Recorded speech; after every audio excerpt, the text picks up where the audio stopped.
कविशाला में आप सभी का स्वागत है। किताबें, कहानियां, कविताएं एक ऐसा माध्यम होती हैं संवाद का, जो दूसरी तरफ कोई और नहीं भी होता है तो आप उन कहानियों, उन कविताओं, उन किताबों के जरिए आप संवाद कर सकते हैं, उनके साथ संवाद कर सकते हैं। कविताएं अपनी संवेदनाओं को प्रकट करने का एक, मुझे लगता है, एक अच्छा माध्यम होता है। दूसरा व्यक्ति, कविताएं जो लिखने वाला नहीं है, वो भी इन कविताओं के जरिए अपनी संवेदनाएं समझ सकता है, उन संवेदनाओं को बड़ी सुंदरता के साथ समझ सकता है और दूसरों तक पहुंचा सकता है। कविताएं इस तरीके का माध्यम होती हैं। किसी भी विधा में कविता हो, किसी भी विधा में कहानी हो, क्रोध की हो, प्रेम की हो, सौहार्द की हो, कविताएं हमेशा से एक अलग तरीके का विचार लेके चलती हैं, अपने साथ में एक अलग तरीके का वार्तालाप करती हैं हर इंसान के साथ में। तो इसी प्रक्रिया में, इसी माध्यम को और आसान बनाने के लिए हमने एक जो हमारा इनिशिएटिव है कविशाला का, कविशाला बुक्स, उसमें हर महीने हम 2-3 लेखकों के साथ प्रयास करते हैं जो कविशाला वेबसाइट या कविशाला एप्लीकेशन में लिख रहे हैं, उन लेखकों की कविताएं और लोगों तक पहुंचा पाएं जो उन माध्यमों से,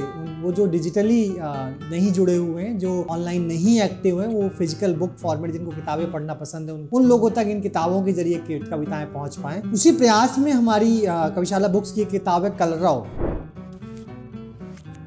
कलरव का हम सभी सब जानते हैं कि जो अच्छी आवाज होती है पंछियों की, वो कलरव, सुंदर ध्वनि, उसको, उसके आसपास का एक काव्य संवाद है जो एक सुंदर कविताओं का संकलन है। किसी भी आप परिस्थिति में हो जिंदगी के, हर परिस्थिति के लिए कविता आपको इस किताब में मिल जाएगी। आप दुख में हैं, आप खुशी हैं, आपका किसी से ब्रेकअप हुआ है, आपका किसी से प्रेम हुआ है, हर पड़ाव की कविता आपको इस कलरव में मिलेगी। इस कलरव को लिखा है विवेक पाठक ने, जो अपना पेन नेम सुदर्शन लिखते हैं। विवेक पाठक तकनीकी और मैनेजमेंट के एक बहुत बड़े कंपनी में काम करते हैं और अच्छा काम कर रहे हैं वो वहाँ पे, देश की उन्नति के लिए, देश की प्रोन्नति के लिए, इकोनॉमिक सिस्टम को एक अलग अलग दिशा देने के लिए वो काम करते हैं। तो उन्होंने ये किताब को लिखा है। आप समझ सकते हैं कि दो अलग विधाएं हैं। साहित्य, उनकी जो प्रोफेशनल लाइफ है उसमें बिल्कुल दूर दूर तक कोई नाता नहीं, लेकिन उन्होंने उस किताब में अपनी जिंदगी को बिखेरने का, अपनी जिंदगी दूसरों तक पहुंचाने का प्रयास किया है। किताब के आखिरी में कवर पेज में कुछ पंक्तियां उन्होंने लिखी कि विचारों के भंवर में, शून्य के समर में, शब्दों के सफर में अटक सा गया हूँ। वाद है, विवाद है, अंतरंग संवाद है, कविता के अरण्य में भटक सा गया हूँ। कवि हूँ, कविता में कुछ विकार खोज रहा हूँ, संवेदना के मध्य में वे विचार खोज रहा हूँ,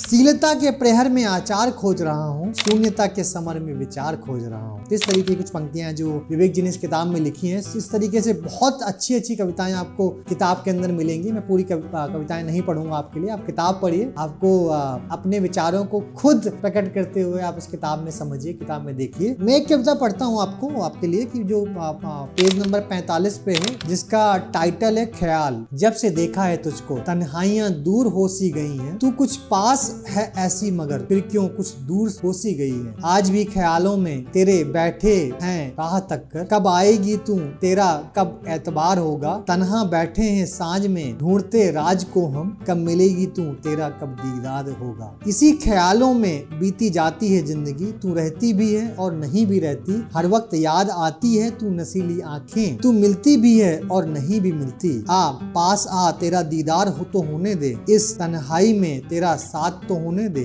अभी साथ चले भी नहीं और तुम घबरा गई, इस सुहनाई में तेरा हाथ तो मिलने दे। तो इस तरीके की कविताएं, इस तरीके की बहुत सुंदर कविताएं आपको इस किताब में पढ़ने को मिलेंगे। कुछ इस तरीके की आपको इमेज इसमें मिलेंगी जो पंछियों के उड़ने और उनको वो व्यक्त करती हैं कि किस तरीके की कविताएं इस किताब के माध्यम से कहने का प्रयास किया गया है। तो इस किताब को पढ़िए, आप हमें बताइए किताब आपको कैसी लगी। आप किताब कविशाला स्टोर से, कविशाला के दूसरे माध्यमों से, अमेजन से, फ्लिपकार्ट से खरीद सकते हैं। आप पढ़िए, क्योंकि पढ़ना अच्छी आदत है और पढ़ते रहिए, आदत बुरी नहीं है। धन्यवाद।